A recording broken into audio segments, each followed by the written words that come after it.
Hello అందరికీ. ఈరోజు recipe కోడిగుడ్డు ములంకాయ పులుసు. ఇంట్లో ములంకాయలు ఉంటే మీరు ఎలా చేస్తారు? చాలామంది సాంబార్ లేదంటే టొమాటో అండ్ ములంకాయ వండుతారు.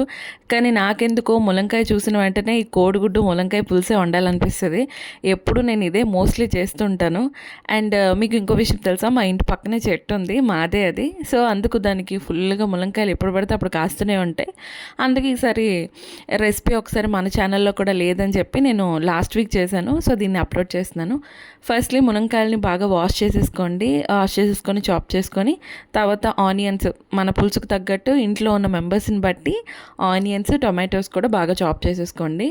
అంతే, ఇంకా ప్రాసెస్లోకి వెళ్ళిపోతే ఏం లేదండి. ఫస్ట్ కళాయి కానీ మూకుడు కానీ పెట్టేసుకొని ఆయిల్ వేసుకొని కొంచెం మనం ఆల్రెడీ బాయిల్డ్ చేసుకున్న ఎగ్స్ ఉంటాయి కదా, అవి ఎగ్స్ వేసేసుకొని కొంచెం పసుపు వేసి బాగా ఫ్రై చేసేసుకోవాలి. ఫ్రై అయిపోయిన వెంటనే మన ఆనియన్స్ దగ్గరగా కట్ చేసుకున్న ఆనియన్స్ని కూడా వేసేసుకోండి. వేసేసుకున్న వెంటనే కొంచెం సాల్ట్ వేస్తే అవి వేగంగా మగ్గిపోతాయి అన్నమాట, లేదంటే కొంచెం టైం పడుతుంది. నా అలాగే ఓపిక తక్కువ ఉన్న వాళ్ళు అయితే ఇలా చేసేయండి. సో సాల్ట్ వేసిన వెంటనే బాగా సాటే అయిపోతాయి.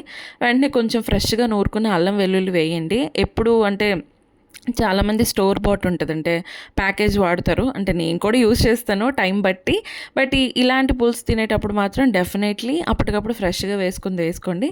అంతే, పచ్చివాసన కొంచెం బాగా పోయిన తర్వాత టొమాటోస్ కూడా వేసుకోండి. నేను ఇక్కడ స్లైసెస్ కింద కట్ చేసుకున్నాను. మీరు కావాలంటే ప్యూరీ కూడా యాడ్ చేసుకోవచ్చు, నో ప్రాబ్లం. అవి కూడా కొంచెం బాగా దగ్గరకు మగ్గాక ఆల్రెడీ కట్ చేసి పెట్టుకున్నాం కదా మునంకాయలు, అవి కూడా వేసేయండి. మునంకాయలు కొంచెం ఉడకడానికి టైం పడుతుంది కాబట్టి కొంచెం సాల్ట్ వేసి కలిపేసి మూత పెట్టండి. ఒక 5 నిమిషాలు ఒక అలా చేస్తే వేగంగా ఉడికిపోతాయి. కొంచెం చూసుకోండి, లేతవైతే ఇంకా ఇదైపోతే అవి పేస్ట్ కూడా అయిపోతాయి కొన్నిసార్లు. చాలాసార్లు నాకు ఇలా అయింది. సో అలా కాకుండా కొంచెం ముందే చూసుకోండి.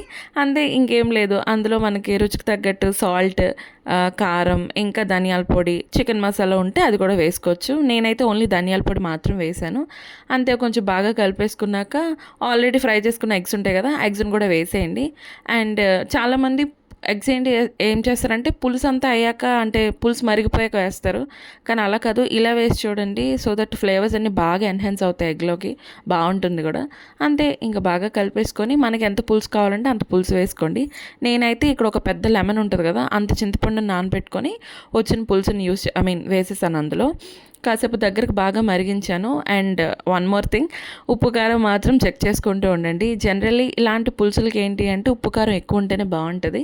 సో ఉప్పు కారం చెక్ చేసుకొని కరివేపాకు వేసి మూత పెట్టి కాసేపు ఒక 10 మినిట్స్ మీడియం ఫ్లేమ్లో బాగా గుడ్లను బాయిల్ అవ్వనివ్వండి. అంతే, యమ్మీ పులుసు రెడీ అయిపోతుంది. కొంచెం దగ్గరగా చేసుకోండి, టేస్ట్ ఇంకా బాగుంటుంది. మీరైతే ఎలా చేస్తారు ఒకసారి కమెంట్ చేయండి. ఇది కంప్లీట్లీ నా ప్రాసెస్. మరో వీడియోతో మళ్ళీ కలుస్తా. అంతవరకు బాయ్ బాయ్.